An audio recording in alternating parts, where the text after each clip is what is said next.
Hi guys, gandang gabi sa lahat. Tayo ay gagawa ng kimchi. Traditional kimchi. So, ito ay recipe YouTube. Siyempre. Ito ang ating ingredients. Dalawang ganito. Malaki. So, kailangan nating tanggalin yung pangit. Yan. Yan, okay na to. So, dadalawa ang aking binili. Ayan. So, let's try at aking ibebenta to. So, kailangan nating ikat ito. So, then, ating cut ng ganito. And from there,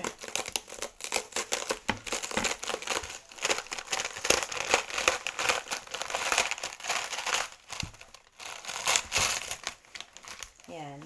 Alam nyo guys kung bakit ganito? Para hindi siya masira. Okay. Para buo pa rin yung dahon.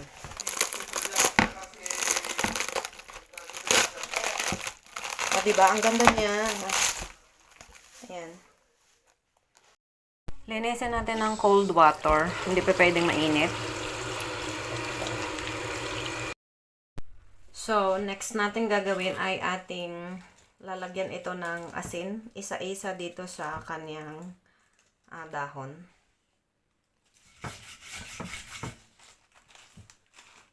Anong purpose ng asin? Para siya ay lumambot. Medyo mahirap itong gawin. Kasi it takes patience. Para makagawa ka ng isang masarap na kimchi. Same process lang tayo guys sa lahat ng cabbage. This is a Chinese cabbage. Since marami ditong Filipino, tayo ay mag-try na magbenta. Okay. So, ito ay tapos na. So, it's fine kung may mga nalaglag. Okay. So, tatlo yung cabbage ko. Dinagdagan ko siya ng isa. Tapos na tayo. Ating i-soak siya ng 30 minutes. Then, babalik ta rin natin siya. Ayan pa siya. Ayan. Para hindi masayang ang ating oras, ay mag-prepare tayo ng ingredients. Carrots. Then, radish and spring onion. So, ating ikakat ito and julienne style, lahat sila. Then, ating pagsasama-samahin.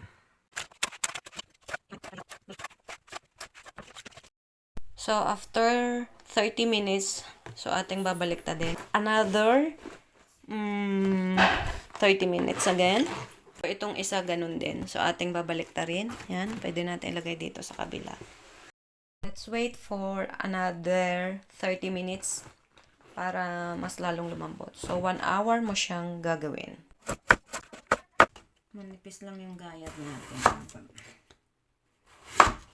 Yan yung nagawa ko. So, gawa tayo ng sauce. 2 cups of water. Then, glutinous flour. 2 tablespoon. Yan, haluin natin. Lutuin natin siya ng low fire hanggang makuha natin yung malapot na texture. Babalatan natin yan at ating i-blend. So, ating lalagyan yan ng patis. This much of patis. So, 1 cup dapat siya. So, wala akong measuring cup. So, ito na lang. Lagay natin dyan. Then, lagyan natin ng shrimp platter. Yan, dito sa ating malinis na palanggan, ating ilagay ang blended na. So, ating ihahalo itong paste na to. Yan. Cool it down muna ito bago natin siya lagyan natin ng ingredients. Salted shrimp. So, isang baso siya. Dahil wala nga akong measuring cup, So, ito ang ating ilalagay. Yan. So, ito ay may bawang, patis, at saka sibuyas at ginger. So, ang ginger nyo ay sakto lang. Ayan. So, optional ang shrimp. Kung walang shrimp, it's okay. So, lagay natin yan. Yan. Then, haluin natin.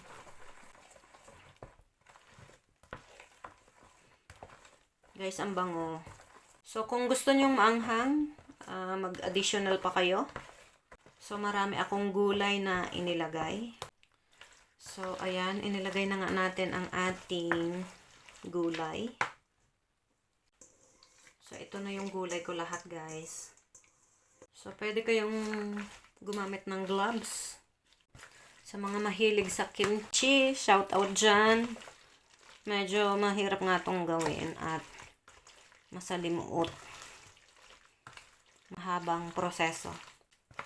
Ayan. So, ito ay ready na, guys, na ilagay doon. Pero, ating babanlawan na yun. Ito ay 2 hours na. So, ating babanlawan yan. Ito ay babanlawan natin ng malamig na tubig para matanggal yung alat. So, guys, magpapalaman na tayo.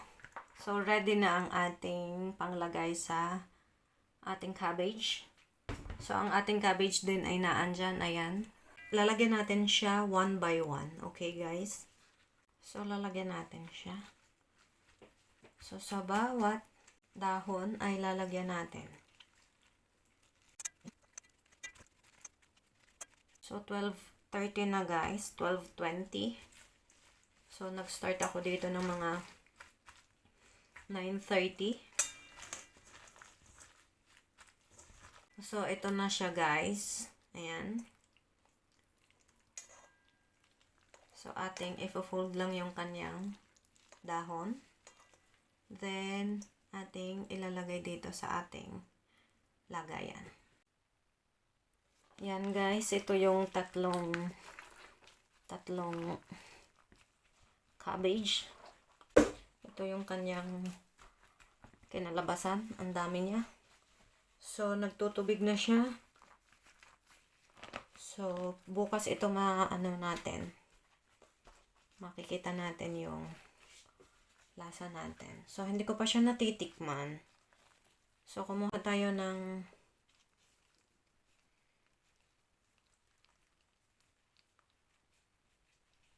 isang peraso. So, kung anong lasa niya. Hindi ko pa talaga siya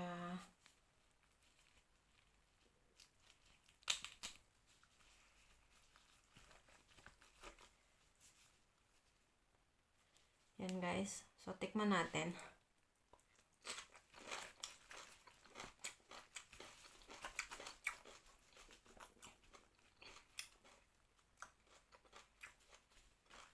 Mataas yung intense ko ng anghang, ha.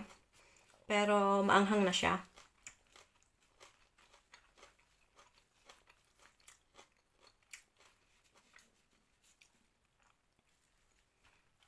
Parang kulang sa akin siya ng alat, pero bukas natin to maaano kung siya ay talagang masarap. So, that's it, guys. Thank you so much. Adios. God bless.